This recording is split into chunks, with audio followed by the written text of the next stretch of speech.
Hola a todos, ¿cómo están? Soy Axel. Hoy les traigo un video de entrevista, algo que no hacía desde hace un tiempo. La persona con la que hoy vamos a conversar es Vitoru, un talento brasileño que ha vivido y trabajado en Japón durante muchos años. En realidad esta entrevista ya hemos grabado hace ya un tiempo, pero por diferentes razones me he demorado para publicarla. Y sinceramente, viendo la situación actual en Japón, sentí que este es el momento correcto para compartirla. Hoy en día en Japón cada vez más hablamos sobre inmigración y sobre las personas extranjeras que viven en Japón. En este contexto, muchos sienten que vivir en Japón se ha vuelto un poco más difícil. Por eso creo que la historia de Vitoru es muy importante. Él llegó a Japón cuando tenía solo 6 años y desde entonces ha vivido la barrera del idioma, las diferencias culturales, el bullying y un camino largo hasta convertirse en quien es hoy. Ahora sí, los dejo con la entrevista y espero que lo disfruten hasta el final.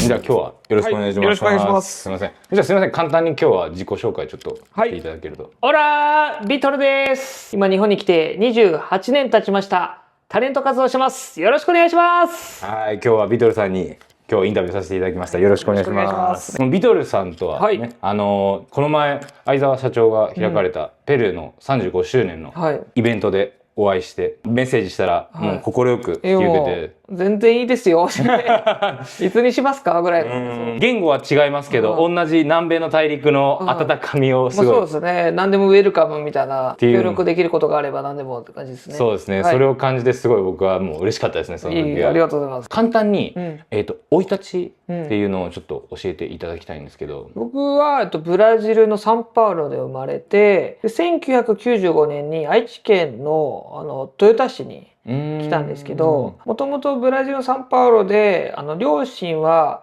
洋服屋さんを持っていて、そこで偽ドル札がかなり流行ってたんですよ当時。父親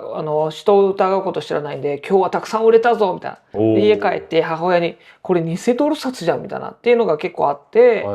そこからちょっと生活がちょっと悪い方向になってって、ある日車の中に洋服の積み荷をお店に置く積み荷を運搬中にガソリンスタンドで車に火がついちゃって、中の服全部燃えちゃって、でこれもうお店に出せる服なくなっちゃったみたいになった時に、両親が父親と母親が1年先に福井県に引っ越してきて、そこで生活基盤を整えてから僕たちが1年後、僕と兄と姉が3兄弟なんですけど、日本にやってくるっていう。最初は福井県で父親たちが1年間基盤を整えて、そこから3ヶ月から半年ぐらいで愛知県豊田市に。あ、そこからっていうことですね。ああ、なるほどなるほど。もともと両親が日本に来た理由とかってそういうのって？僕は母親が日本人なんですけど、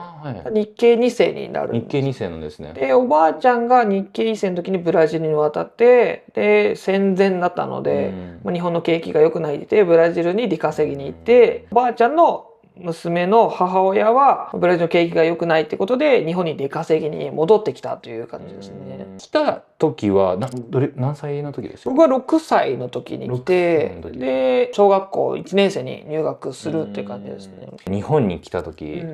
どうですか？結構ショックというかいろいろ驚いたことって？食べ物でいろいろ驚いて、たこ焼きの上に乗っている鰹節が生き物だと思ったりとか、給食も失礼な言い方かもしれない、得体の知れないものを今からなんだこれっていうのを食べるとか、掃除もそうですし、なんか全てが違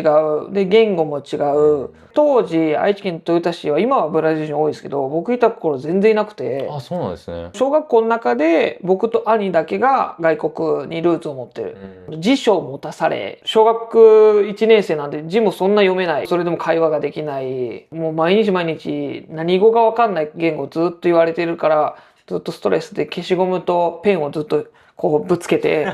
ストレスから発症して、それこそ靴を隠されたりとかカバン隠されたりとかあったんですけど、僕何々宝探しかぐらいの感じでおー、なるほどなるほど。で何々見つけるぞってやってたら多分いじめがいがなかったんでしょうね。気づいたらいじめがなくなってて、普通に靴びっちゃびちゃに濡れてることもあって。逆にそれはどういうふうに置き換えたんですか？夏だし暑いしちょうどラッキーぐらいのおー、なるほど。カバンとかボコボコにされて、結構傷ついたりとかしたんですけど、どうせ6年間使ったらそうなるし、逆にそれをなんかその悲しい気持ちを家に持って帰って親が心配するぐらいだったら、物隠されるぐらいはあんまり気にしなかったというか、まあ本当嫌いな人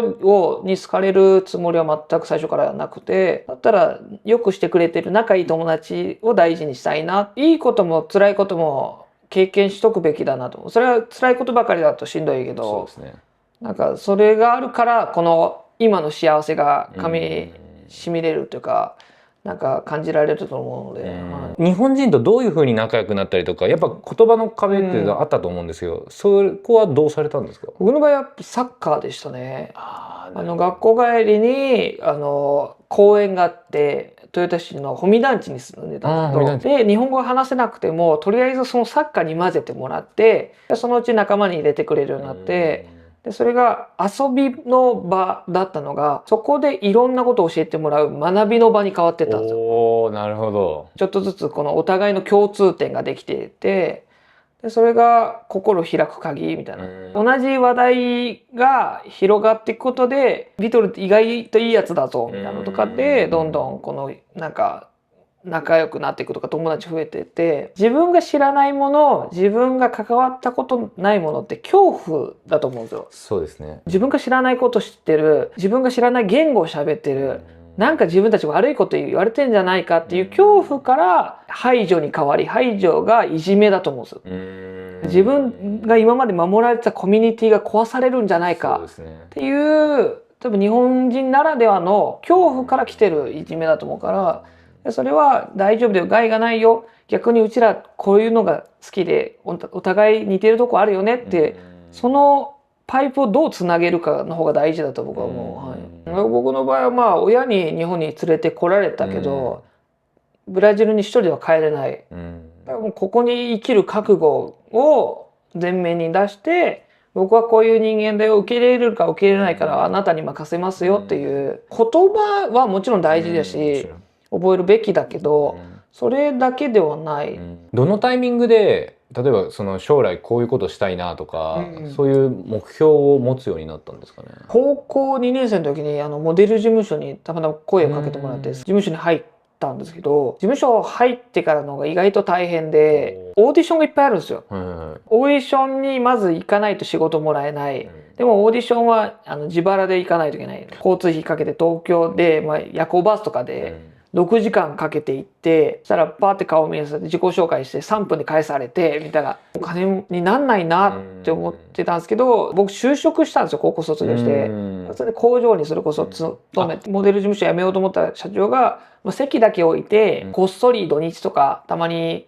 仕事ある時やったらって言って、僕母子家庭で育ったし、あんまり親に迷惑かけられないなと思って、早めに自立したいと言いながらもお金ないだろうなと思って就職をして事務所に席を残したんですよ。たまたま社会人2年目になった時にテレビのオーディションがあって、でそれが毎週金曜日の番組で生放送だったんですけど、今までは受かりたいなと思った仕事はことごとく落ちてきたんですよ。どうせ落ちるんだったらめちゃくちゃ印象残して帰ろうと思って、よしじゃあ帰るかと思ったらすぐ連絡て、あれオーディション受かりましたって言ってやっぱりなんか頑張りすぎてもダメなんだなと思って、普通に1日アルバイトしてる方が全然もらえる感じの環境だったけど、かけてみようかなっていうので、1年続けばいいやと思ったテレビが4年続き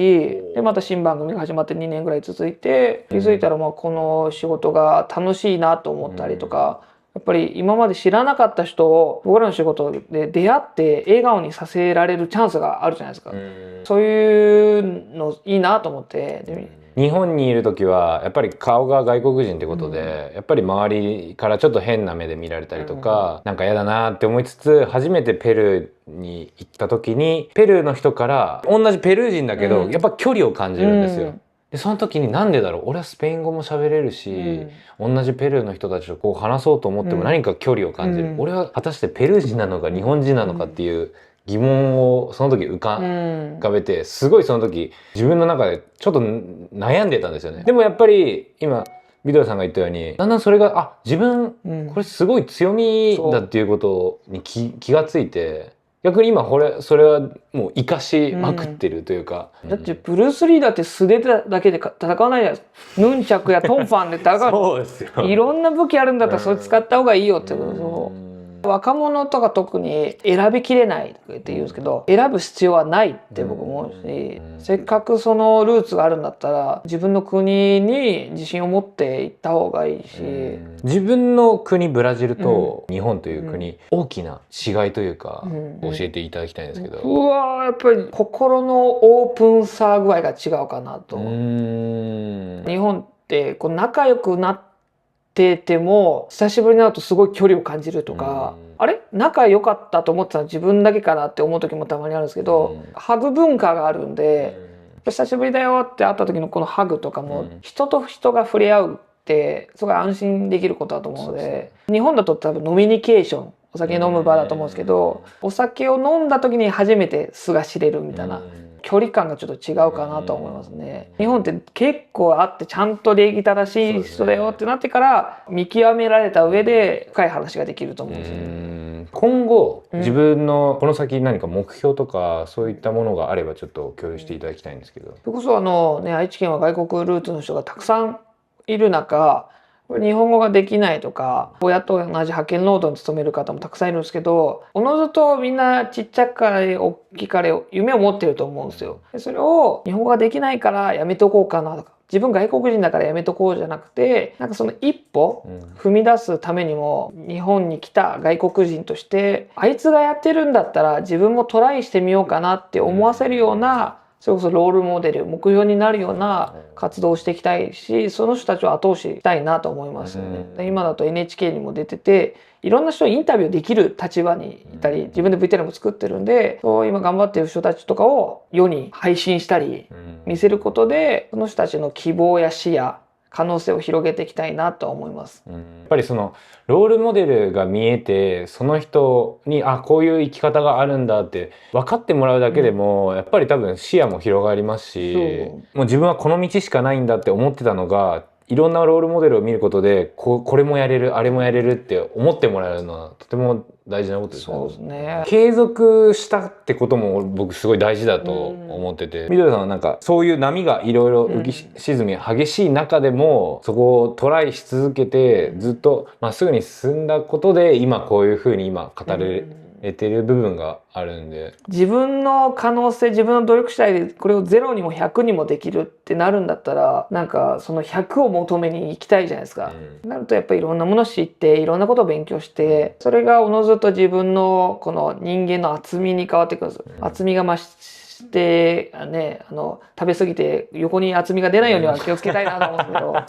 そうですね。特にブラジル料理は結構食べちゃうと最後にこれから僕のチャンネルを見てる人で、これから日本に来たい人、その人たちに向けて何かアドバイスやらメッセージがあれば、最後にそれをちょうだいいた